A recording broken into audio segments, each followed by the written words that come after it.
Neste vídeo, nós vamos estudar a educação brasileira na atualidade, os desafios e as possibilidades. Vamos conhecer algumas concepções e ideias que tratam de analisar os limites e desafios para a educação pública de qualidade.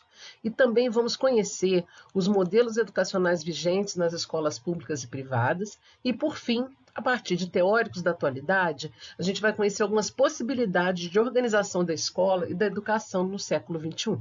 Vamos lá? Não há educação fora das sociedades humanas e não há homem no vazio. Assim, gente, inicia Paulo Freire um diálogo sobre o processo de alfabetização de adultos, abordando questões políticas, sociais e filosóficas. Nos anos de 1960, o educador viveu no Brasil um processo de mudanças, pois entendia que o país havia nascido e vivido sem experiências do diálogo por conta do modelo colonizador escravagista. Paulo Freire comenta que, a partir de 1930, o Brasil iniciou um processo de transição e a participação começou a fazer parte da sociedade. A partir dos anos 70, os educadores organizados em sindicatos e associações passam a lutar pela defesa do ensino público de qualidade para todos. E os principais momentos dessa história de debates e construção de propostas para a educação aconteceram em diferentes encontros. É importante a gente destacar alguns. O primeiro e segundo Seminário Brasileiro de Educação, de 1975 e 1980, as Conferências Brasileiras de Educação, de 1984, 86 e 88, e a 9ª Reunião Anual da Associação Nacional de Pesquisa e Pós-Graduação em Educação, a ANPED, de 1986, e os Encontros Anuais da Sociedade Brasileira para o Progresso da Ciência, o SBPC. Esses espaços, entre outros, possibilitaram a construção de propostas tanto para a nova Constituição Federal, como para a Lei de Diretrizes e Bases da Educação Nacional. O autor Severino comenta que a Constituição de 1988 gerou muita euforia e esperança por representar a possibilidade da democratização. E a LDB acabou por ser buscada como uma lei de caráter especial por conta da sua abrangência. Com o passar dos anos, a lei sofreu muitas mudanças, apresentando no seu aniversário de 20 anos de promulgação 32 emendas, o que mostrava que o debate e o envolvimento popular sobre as demandas da educação haviam se mantido. As pessoas continuavam num debate e querendo melhorar cada vez mais esse processo. As mudanças que foram buscadas estão mais atreladas ao desejo de inclusão do processo educativo de sujeitos que até o momento pouco eram contemplados, como os afrodescendentes, os indígenas, os adultos com pouca ou nenhuma escolaridade. E é importante a gente destacar que as discussões também incluíam o aumento do tempo de permanência na escola, a garantia de maior controle quantitativo e qualitativo do desempenho escolar dos estudantes, a consolidação da educação infantil e a implementação de um currículo de base nacional e garantias de formação de professores, bem como ainda a organização das funções do magistério com estabelecimento de ações concretas. Seguindo essa linha de debate e mudanças almejadas pelas organizações, aconteceu a elaboração do Plano Nacional de Educação, o PNE, na década de 90, que seguia as orientações da LDB, buscando cuidar da articulação e desenvolvimento do ensino em seus diversos níveis e também da integração das ações do poder público nessa condução. No entanto, o PNE não seguiu a linha de debate, mas sim uma linha conservadora, ficando reduzida a uma visão política governamental. A partir da década de 90, o Conselho Nacional de Educação, o CNE, e aqui a gente abre um parêntese para a gente descobrir o que é esse CNE, né? O CNE, o Conselho Nacional de Educação, ele é um órgão colegiado, integrante do Ministério da Educação, MEC, e que foi criado com o objetivo de colaborar na formação da Política Nacional de Educação e exerce atribuições normativas, deliberativas e de assessoramento ao Ministério da Educação. Então, gente, o CNE, em 1980, passou a realizar a regulamentação das medidas determinadas pela LDB e pelo PNE, Plano Nacional de Educação. Assim, houve a publicação dos Parâmetros Curriculares Nacionais, os PCNs, para o ensino básico e também a publicação das diretrizes curriculares para os cursos de ensino superior. O que a gente observa nesse período é o fato de que muitas ações que acontecem estão em desacordo com as organizações que continuam se mobilizando e discutindo. Segue, então, em 2007, uma proposta de Plano de Desenvolvimento de Educação, o PDE, como forma de retomar as metas do Plano Nacional de Educação. O que observa os autores Severino e Libânio é que o Plano de Desenvolvimento Educacional acaba direcionando as linhas para o Plano Nacional de Educação de 2011-2020 e que, a partir de 2009, foram realizadas conferências municipais, estaduais e regionais que culminaram com a Conferência Nacional de Educação, o CONAE, e um documento base para que em 2010 fosse apresentado um novo Plano Nacional de Educação. O Plano Nacional de Educação contém 20 metas que devem ser atingidas, que deveriam ser atingidas no período de 2011 a 2020. O ponto considerado mais crucial é o índice de 7% de recursos públicos aplicados à educação, que no Plano Nacional de Educação anterior havia sido vetado. Em 2000, o percentual de investimento em educação era de 4,7% do PIB e em 2007 estava em 5,1%. Para o autor Libânio, as reformas educativas nos últimos 20 anos estão coincidindo com a recomposição do sistema capitalista mundial, que incentiva a economia neoliberal, modificando o papel do Estado, ou seja, reduzindo o papel de atuação do Estado, que resulta em graves prejuízos à educação pública gratuita e de qualidade. No entanto, não se pode ignorar os dispositivos legislativos e o fato de que estes podem ser questionados em busca de uma educação emancipadora. Por isso, a participação ativa nos processos de construção de um projeto educacional é fundamental, e a participação pode ocorrer em diferentes esferas. Para o pesquisador em educação, Gadotti, o discurso da autonomia, cidadania e participação no espaço escolar ganhou força, e com ele nasceu uma reivindicação sobre o projeto político-pedagógico, PPP, para cada escola. O autor entende que o projeto político-pedagógico é um conjunto dos seus currículos, dos seus métodos, o conjunto dos seus atores internos e externos e o seu modo de vida.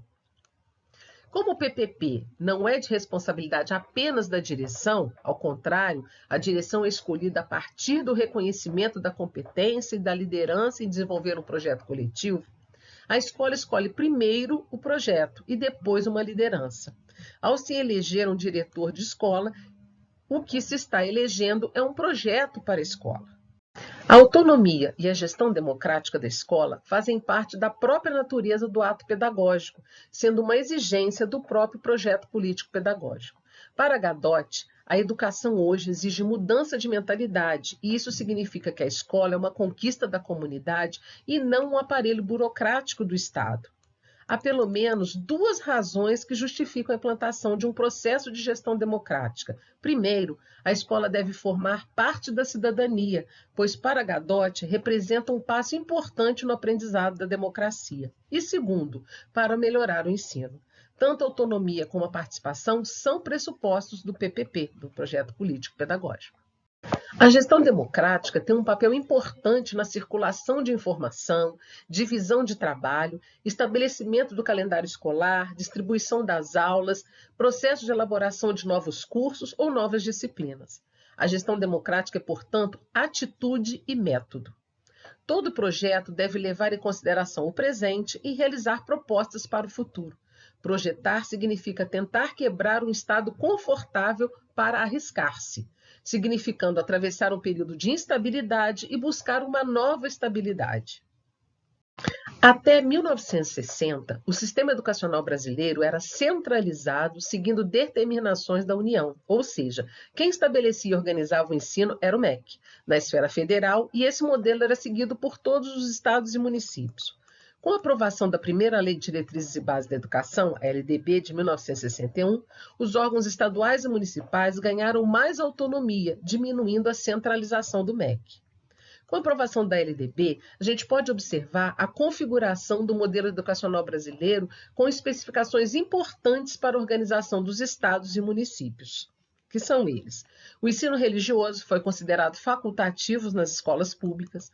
Houve a criação do salário educação com uma contribuição contínua que se tornou fonte de recursos para a educação básica brasileira.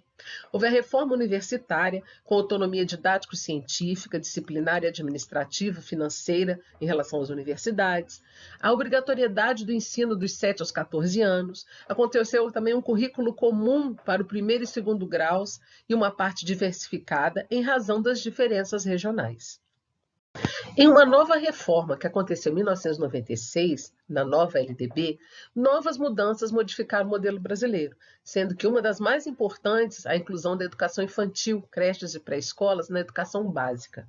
Outra questão importante foi a criação do Fundo de Manutenção e Desenvolvimento do Ensino Fundamental e de Valorização do Magistério, o Fundef, para atender o ensino fundamental.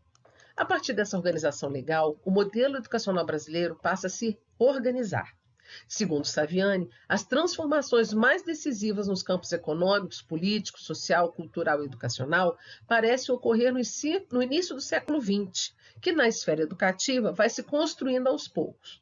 No início, preocupou-se com requisitos básicos para organizar os serviços educacionais na forma de um sistema.